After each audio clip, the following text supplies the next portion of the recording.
Salut à tous, bienvenue dans cette nouvelle vidéo. Nono est avec nous, salut Nono.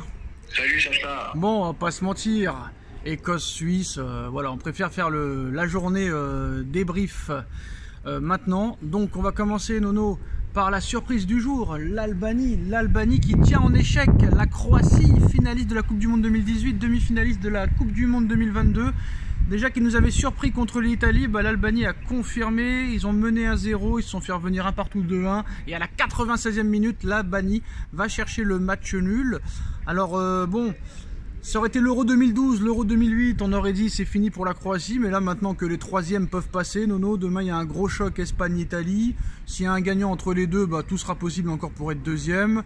C'est peut-être pour ça, Nono, qu'ils ont fait l'Euro de 16 à 24, parce qu'à l'époque, c'est les deux premiers qui passaient. C'est vrai que les troisièmes matchs étaient un peu frustrants et peut-être même truqués, vu qu'il n'y avait plus rien à jouer, alors que là, les 4 meilleurs troisièmes peuvent passer, donc ça laisse encore du suspense jusqu'à la fin. C'est peut-être pour ça qu'ils ont fait l'Euro de 16 clubs, 16 nations à 24 nations, Nono. Ça d'abord, et après le match nul de la Croatie.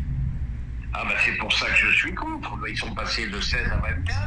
Donc les 4 meilleurs troisièmes. Donc c'est pour ça que je te disais dans une vidéo précédente que je suis contre ces matchs de poule, parce que c'est un football où ça calcule à tout va. Et attends, là c'est que la deuxième journée. À la troisième journée, les calculs vont commencer.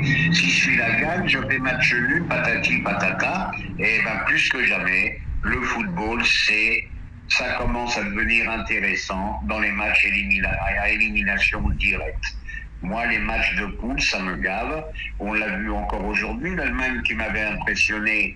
Qu'est-ce qui s'est passé? On s'aperçoit que l'Écosse était très faible malgré tout.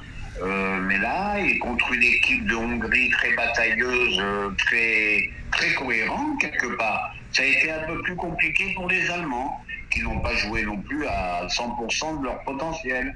Donc voilà, tous ces matchs de poule, ça commence à me gonfler, moi.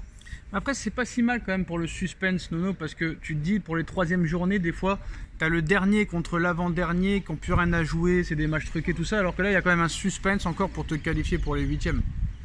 Non, je te dis pas que c'est des matchs truqués, mais c'est des matchs où tu calcules, tu commences à... Oui, mais il y a au moins du suspense, il y a au moins des troisièmes matchs qui auront du suspense, alors qu'à l'époque, c'était pas le cas, vu que des fois, il y avait deux équipes qui avaient 6 points et les autres pouvaient pas revenir.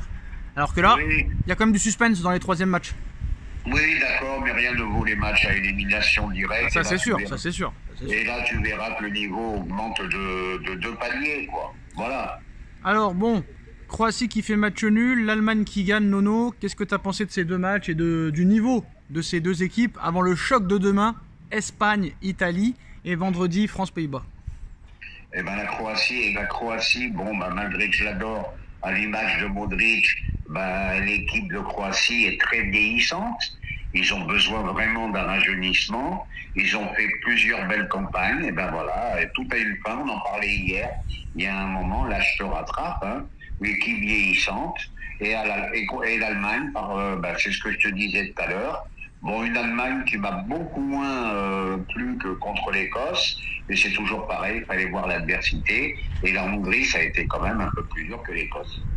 Alors Nono, on va passer aux deux infos mercato parisien, même aux 3 infos. La première, c'est que Enrique, alors excusez-moi pour le bruit, Enrique, Nono, voudrait introduire 10 joueurs du centre de formation après leur titre U19 dans le groupe pro. Bonne ou mauvaise chose? Mais pourquoi pas? Moi je dis pourquoi pas. Il y a tellement eu des dépenses somptueuses dans des transferts qui n'ont rien apporté. Pourquoi pas? Et on sait qu'Enrique, c'est un très très bon formateur pour les jeunes aussi. Deuxième info, Pérez aurait demandé à l'agent d'Hakimi de ne pas prolonger au Paris Saint-Germain pour que Hakimi arrive au Real gratuitement en 2026 et rejoigne sa femme Mbappé. Ah, Pérez, là autant que j'ai toujours qualifié de grand président, mais là, il nous prend pour des truffes. Il pense que dans 2 ans, Hakimi va partir libre aussi à 0. Ah, oui. Hakimi, alors, il veut Yoro gratuit l'année prochaine, Davis gratuit l'année prochaine et Hakimi gratuit en 2026. Il veut que payer pour Florian Wirtz. Voilà, il veut payer que les clauses, il veut payer que les primes à la signature, voilà ce qu'il veut. Bon, c'est au PSG à faire en sorte que Hakimi ne parte pas gratuit non plus. Bon, là, tu sens que Hakimi a envie de partir, et ben, il faudrait peut-être précipiter le mouvement et lui dire ciao Pantin. Parce qu'il y a un moment, stop. Plus ça va aller, plus ça va être compliqué. Les joueurs vont vouloir partir libre avec la prime à la signature. Et c'est là qu'il faut faire très très attention dans les transferts. Et là, c'est le gros débat de cette vidéo. Le Paris Saint-Germain, Nono, veut absolument Ryan Cherki. Paris a envoyé déjà une première offre à l'Olympique Lyonnais de 15 millions d'euros plus 3 millions d'euros de bonus. Alors, je sais, Nono, ce que tu vas dire, tu l'aimes pas, Ryan Cherki, mais je me dis que peut-être ça pourrait faire une Barcola. 15 millions, tu prends pas trop de risques. T'en as mis 90 sur Kolo Muani, t'en as mis 90 sur Ramos. Là, Ryan Cherki, Lyon n'a jamais été capable de le faire progresser. Le mec, il a 22 ans. Est-ce que 15 millions d'euros, Nono, tu pourras en faire une star avec Luis Enrique, peut-être à la Barcola? Eh ben, il a du ballon dans les pieds, je suis d'accord. Mais 15 millions, oui, c'est vrai, c'est raisonnable, mais on n'apprend pas de nos erreurs. Si je dis une bêtise, tu m'arrêtes de suite. Qui est l'agent de Cherki? Mendes. Eh non, Sacha, eh non. Bah dis-moi alors. Ben, je crois que tu vérifieras, à moins que je dise une bêtise, tu vérifieras, mais je crois que l'agent de Cherki, eh ben, c'est Madame Mbappé. Ah oui, ça c'est vrai, mais quel rapport? Eh ben, quel rapport? Elle nous a pas affiché, tu la prends encore avec Cherki. Voilà, voilà, le rapport, il est là. Voilà, il y a un moment, cette femme, pour l'enlever du PSG. Voilà, elle peut t'emmerder. Voilà ce que Après, je de veux toute dire. façon, c'est pas l'agent qui décide. Moi, je pense que 15 millions d'euros, Nono, pour un joueur de 22 ans, qui est quand même un espoir. Enrique, c'est un travailleur quand même. Ça peut être possible que ça se passe bien. Oui, ça peut être une surprise, mais moi, j'y crois pas. C'est pas de Cherki qu'on a besoin. On va recommencer encore à dire les mêmes choses. C'est pas de Cherki. Oui, mais Nono, le problème, c'est que Dembélé échappe trop souvent aux critiques, alors que Dembélé ne fait pas grand-chose. Barcola non plus, il marque pas trop de buts. Et là, il va falloir que tu trouves des mecs qui marquent beaucoup de buts. Bon, je sais pas si Cherki est ce joueur-là, mais il faut de la concurrence à Dembélé et Barcola, Nono, qui se prennent peut-être titulaires indiscutables, alors que ça doit pas être le cas. Hein. Eh ben, donne-moi les stats de Cherki, combien de buts il a marqué en Eh deux, ben, trois donne-moi les stats de Dembélé, Nono, et on peut négocier. Eh ben voilà, Ah, donc, voilà. on est d'accord. Mais oui, mais Cherki ne joue pas titulaire à Lyon.